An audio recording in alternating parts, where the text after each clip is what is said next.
jika seseorang telah memasuki awal bulan Dzulhijjah dan dia memiliki keinginan untuk menyembelih hewan dengan tujuan kurban. Bahkan dalam riwayat pertama yang tadi saya sampaikan, ia telah menyiapkan dan memiliki hewan untuk dikurbankan. Maka di antara amalan yang menyertainya, hendaklah ia menuju proses penyembelihan kurban itu tidak memotong kuku yang melekat pada tubuhnya, tidak juga dia memotong bagian-bagian rambut yang ada pada tubuhnya. Nah, ulama ada yang merinci, bahkan dari kepala, sampai misalnya mohon maaf ketiak, sampai seluruh rambut yang melekat di tubuh. Dia tahan dulu untuk dia nggak potong, sampai hewan kurbannya disembelih. Nah, teman-teman sekalian, pemaknaan tentang hadis ini yang menjadi menarik dan istimewa. Walaupun nanti ada yang sebagian menafsirkan yang dimaksud kukunya hewan, yang dimaksud bulu binatang. Ya, tapi saya secara pribadi dalam pemaknaan ini lebih cenderung kepada pemaknaan rambut dan kuku yang melekat pada orangnya, pada pelakunya. Ya, tidak menunjuk kepada hewannya. Karena nanti kalau kita melihat dari satu praktek yang terjadi, yang didokumentasikan juga oleh Imam Muslim bin Hajjaj ya, dalam kitab sahihnya, ada sementara beberapa orang-orang di era sepeninggal Nabi Shallallahu Alaihi Wasallam yang kemudian mereka menjelang Dzulhijjah itu, khususnya ke 10 Dzulhijjah, ya mereka masuk ke satu tempat pemandian umum, kemudian ada beberapa yang mulai membersihkan dirinya, yang nyukur kumis, ya kan? Nah, dan kemudian membersihkan bagian diri. Nah, sehingga dengan itu kejadiannya dilaporkan kepada salah satu sahabat untuk diketahui. Nah, ini bagaimana nih ada kejadian begini. Nah, maka dibacakanlah kemudian hadis tadi dari Sayyidah Ummu Salamah radhiyallahu taala anha dan mengatakan ini adalah bagian dari sunnah Nabi yang sudah mulai orang lupa sehingga ditinggalkan. Nah, ini melekat kepada orang, ya tidak melekat kepada hewannya. Walaupun pemaknaan terhadap hewan pun kita hargai dengan versi yang tersendiri. Nah, sekarang inti pembahasan kita adalah pada hikmahnya. Para ulama memberikan penjelasan di antaranya, mengapa kita bagi yang ingin berkorban dan telah siap hewannya. Jadi hewan itu sudah ada, sudah dia beli, sudah dia siapkan, dan dia sudah niatkan untuk berkorban. Ya, maka tahan dulu, jangan potong kukunya, jangan potong bagian rambut yang melekat pada tubuhnya sampai hewannya disembelih. Teman-teman, para ulama menjelaskan bahwa di antara hikmahnya satu, ingin memberikan pendekatan amal seperti orang-orang yang sedang menunaikan haji, wukuf di Arafah sampai dengan dia melontar jumrah. Nah, dalam wukufnya ada renungan, dalam wukuf ada kontemplasi, ada permohonan ampunan, ada doa-doa yang disampaikan, dan itu dilakukan dalam keadaan mengenakan pakaian ihram. Di antara larangannya nggak boleh potong kuku, ya nggak boleh cukur rambut yang melekat di tubuh, ya baik itu kumis ataupun rambut di kepala dan yang lainnya. Sampai kemudian dia melontar pada hari ke-10 setelah dari Arafah, kemudian bergerak ke Muzdalifah, ya kemudian berzikir di Muzdalifah, mencari 7 kerikil ya, untuk dilontarkan pada lontaran pertama, yaitu untuk Aqobah saja. Ya, begitu dia lontarkan, Bismillahirrahmanirrahim, 7 kali dia lontarkan dengan 7 batu kecil, 7 kerikil, lalu dia menghadap ke arah kiblat setelah itu. Dia katakan, Inni wajjahtu wajhiya lilladzi fataras samawati wal arda hanifan musliman wa ma ana minal musyrikin. Inna salati wa nusuki wa mahyaya wa mamati lillahi rabbil alamin. La syarika lahu bidzalika umirtu wa ana minal muslimin. Atau riwayat lain, wa ana awwalul muslimin. Baik, hal yang sama, menariknya teman-teman sekalian, diajarkan kepada orang-orang yang tidak menunaikan ibadah haji pada momentum itu, tapi diberikan satu gambaran, renungan, kontemplasi yang serupa. Jadi bila yang di sana wukuf, yang tidak menunaikan haji dia puasa. Puasanya pun diberi nama dengan nama yang serupa, yaitu wukufnya di Arafah, ini puasanya puasa di hari Arafah. Siyamu yaumi Arafata. Puasa yang ditunaikan saat orang-orang di sana menunaikan wukuf. Pada hari saat orang wukuf, itu tanggal 9 Dzulhijjah. Di sana menggunakan kain ihram, yang di sini puasa juga kemudian mengevaluasi dirinya, di sana kontemplasi, di sini kontemplasi. Di sana ingin mendekatkan diri kepada Allah, di sini ingin mendekatkan diri kepada Allah. Mendekatkan diri kepada Allah sehingga merasa dekat, merasa nyaman, pengen meningkatkan ibadah, banyak muhasabah namanya kurban. Di sana berkurban, di sini pun berkurban. Menariknya, yang di sana tidak potong kuku, tidak potong rambut, di sini pun tidak potong kuku, tidak potong rambut. Bagi yang ingin berkurban, hewannya sudah ada. Nah, saat yang di sana melontar hari ke-10, yang di sini menyembelih. Menariknya, doanya pun serupa. Setelah selesai di sana melontar, di sini menyembelih, doanya sama. Inni wajjahtu, ya Allah, aku hadapkan diriku sepenuhnya pada Engkau penguasa langit dan bumi. Inni wajjahtu wajhiya lilladzi fataras samawati wal ardh hanifan muslima wa ma ana minal musyrikin. Ya Allah, aku berkomitmen bahwa mulai hari ini aku akan tegakkan diriku dengan lurus sebagai muslim. Aku tidak akan menyimpang. Kalau selama ini sholat, selama ini beribadah, selama ini aku hidup, bahkan wafat pun di hari ini, aku berjanji akan jadi muslim yang baik. Dan ya Allah, bila ada kesempatan untuk menjalani kehidupan, aku berkomitmen ingin berubah menjadi lebih baik sampai aku kembali kepadamu.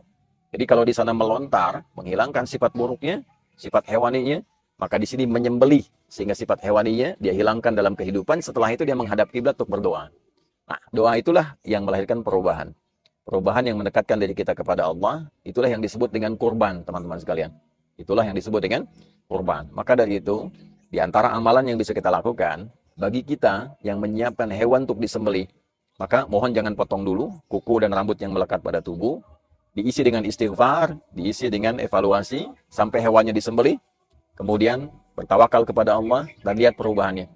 Bukan pada hewannya, kata yang diterima oleh Allah itu bukan masalah dagingnya, bukan masalah darahnya, tapi bagaimana perubahan pada diri kita yang melahirkan sifat takwa, yang mendekatkan diri kita kepada Allah. La yanalallaha luhumuha wala dima'uha walakin yanaluhu taqwa minkum. Yang sampai diterima Allah bukan dagingnya, bukan juga darahnya, tapi yang sampai pada Allah adalah perubahan diri kita, sifat takwa kita yang membangun kedekatan pada Allah Subhanahu wa taala. Hadi hidayat kita adalah pada hikmahnya. Para ulama memberikan penjelasan di antaranya mengapa kita bagi yang ingin berkorban dan telah siap hewannya. Jadi hewan itu sudah ada, sudah dia beli, sudah dia siapkan dan dia sudah niatkan untuk berkorban. Ya, maka tahan dulu, jangan potong kukunya, jangan potong bagian rambut yang melekat pada tubuhnya sampai hewannya disembelih. Teman-teman, para ulama menjelaskan bahwa di antara hikmahnya satu, ingin memberikan pendekatan amal seperti orang-orang yang sedang menunaikan haji, wukuf di Arafah sampai dengan dia melontar jumrah. Nah, dalam wukufnya ada renungan, dalam wukuf ada kontemplasi, ada permohonan ampunan, ada doa-doa yang disampaikan, dan itu dilakukan dalam keadaan mengenakan pakaian ihram.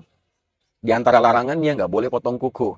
Ya, nggak boleh cukur rambut yang melekat di tubuh, ya baik itu kumis ataupun rambut di kepala dan yang lainnya. Sampai kemudian dia melontar pada hari ke-10 setelah dari Arafah, kemudian bergerak ke Muzdalifah, ya, kemudian berzikir di Muzdalifah, mencari 7 kerikil ya, untuk dilontarkan pada lontaran pertama, yaitu untuk Aqabah saja.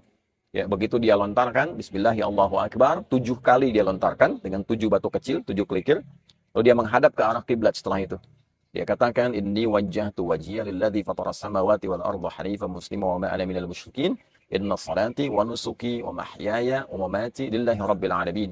La syarika lahu bidzalika umirtu wa ana minal muslimin. Atau riwayat lain, wa ana awwalul muslimin. Baik, hal yang sama, menariknya teman-teman sekalian, diajarkan kepada orang-orang yang tidak menunaikan ibadah haji pada momentum itu, tapi diberikan satu gambaran, renungan, kontemplasi yang serupa. Jadi bila yang di sana wukuf, yang tidak menunaikan haji dia puasa. Puasanya pun diberi nama dengan nama yang serupa, yaitu wukufnya di Arafah, ini puasanya puasa di hari Arafah. Siyamu yaumi Arafata. Puasa yang ditunaikan saat orang-orang di sana menunaikan wukuf. Pada hari saat orang wukuf itu tanggal 9 Dzulhijjah. Di sana menggunakan kain ihram, yang di sini puasa juga kemudian mengevaluasi dirinya, di sana kontemplasi, di sini kontemplasi. Di sana ingin mendekatkan diri kepada Allah, di sini ingin mendekatkan diri pada Allah. Mendekatkan diri kepada Allah sehingga merasa dekat, merasa nyaman, pengen meningkatkan ibadah, banyak muhasabah, namanya kurban. Di sana berkurban, di sini pun berkurban.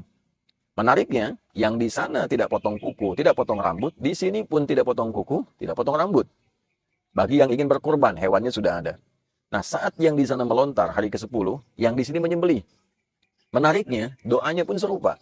Setelah selesai di sana melontar, di sini menyembelih, doanya sama. Inni wajjahtu, ya Allah, aku hadapkan diriku sepenuhnya pada Engkau penguasa langit dan bumi. Inni wajjahtu wajhiya lilladzi fataras samawati wal ardh hanifan musliman wa ma ana minal musyrikin. Ya Allah, aku berkomitmen bahwa mulai hari ini aku akan tegakkan diriku dengan lurus sebagai muslim. Aku tidak akan menyimpang. Kalau selama ini sholat, selama ini beribadah, selama ini aku hidup, bahkan wafat pun di hari ini, aku berjanji akan jadi muslim yang baik. Dan ya Allah, bila ada kesempatan untuk menjalani kehidupan, aku berkomitmen ingin berubah menjadi lebih baik sampai aku kembali kepadamu. Jadi kalau di sana melontar, menghilangkan sifat buruknya, sifat hewaninya, maka di sini menyembelih sehingga sifat hewaninya dia hilangkan dalam kehidupan. Setelah itu dia menghadap kiblat untuk berdoa. Nah, doa itulah yang melahirkan perubahan. Perubahan yang mendekatkan diri kita kepada Allah, itulah yang disebut dengan kurban, teman-teman sekalian. Itulah yang disebut dengan kurban. Maka dari itu, di antara amalan yang bisa kita lakukan, bagi kita yang menyiapkan hewan untuk disembelih, maka mohon jangan potong dulu kuku dan rambut yang melekat pada tubuh, diisi dengan istighfar, diisi dengan evaluasi, sampai hewannya disembelih, kemudian bertawakal kepada Allah, dan lihat perubahannya. Bukan pada hewannya. Kata yang diterima oleh Allah itu bukan masalah dagingnya, bukan masalah darahnya, tapi bagaimana perubahan pada diri kita yang melahirkan sifat takwa, yang mendekatkan diri kita kepada Allah. La yanalallaha luhumuha wala dima'uha walakin yanaluhu taqwa minkum. Yang sampai diterima Allah bukan dagingnya, bukan juga darahnya, tapi yang sampai pada Allah adalah perubahan diri kita, sifat takwa kita yang membangun kedekatan pada Allah Subhanahu wa taala. Hadi Hidayat